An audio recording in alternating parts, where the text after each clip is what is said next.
Now let's turn our attention to China. The country is celebrating its 75th National Day today. 75 years ago, on October 1st, 1949, Mao Zedong proclaimed the People's Republic of China. His communist forces defeated the earlier government and Mao founded a new state. China, as we know it today, was born on this day, 75 years ago, 3/4 of a century. That's quite a milestone. So what would you expect? Perhaps grand parades, giant banners and posters celebrating the glory of communist rule in China, people dressed up as giant Xi Jinping mascots. Well, perhaps not that, but you get the gist. You would think that the Chinese government would be having a massive party. On the contrary, celebrations this year were muted. There were some flag-raising ceremonies in Hong Kong, Macau, and Beijing's Tiananmen Square. You know, the places best associated with the joys of CCP rule. President Xi Jinping was relatively quiet too. It seems that he was just letting people enjoy the day. So how did this happen? Why is China's Communist Party so subdued? Well, because of the economy. Xi Jinping held a banquet last night. He gave a speech which did not really signal the best of times ahead. Here's a translated excerpt. This is what the Chinese president said. After 75 years of hard work, China's modernization has unfolded a magnificent picture and presented an extremely bright and brilliant prospect.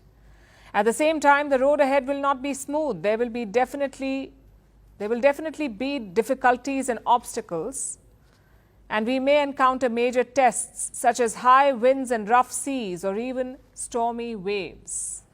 That's not exactly the most celebratory speech, is it? Xi Jinping knows that the road ahead will be tricky as China continues to struggle economically. A few years ago, China was flying high, double-digit growth, record poverty reduction, a thriving manufacturing industry, and a booming real estate sector. That is what Xi Jinping inherited in 2013, when he became China's president. But then he worked some of his magic.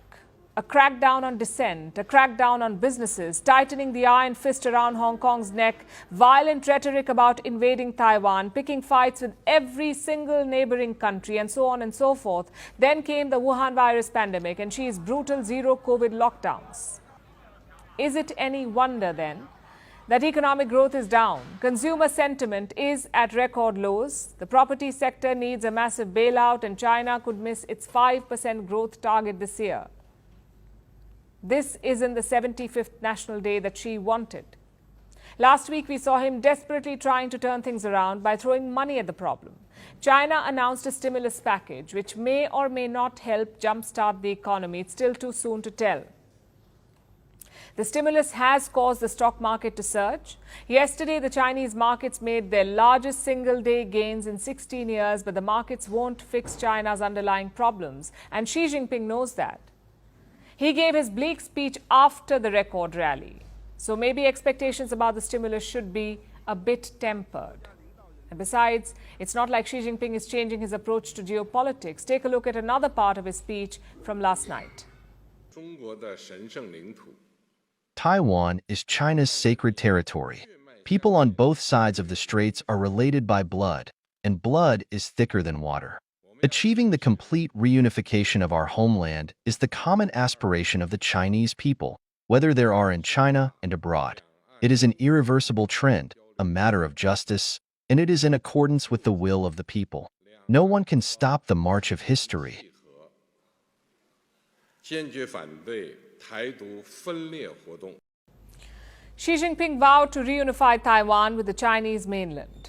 He refuses to rule out the use of force, which means that instability will persist.